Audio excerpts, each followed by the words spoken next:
शुभं करोति कल्याणम् आरोग्यं धनसम्पदा शत्रुबुद्धिविनाशाय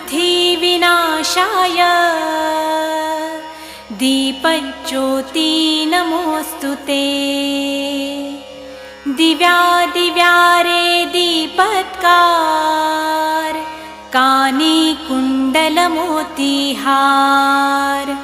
दिव्याला पाहून नमस्कार तिळाचे तेल कापसाची वात दिवा तेवे देवा पाशी उजेड पडे विष्णू पाशी माझा नमस्कार सर्व देव देवतांपाशी। ये ग लक्ष्मी बैस ग बाजे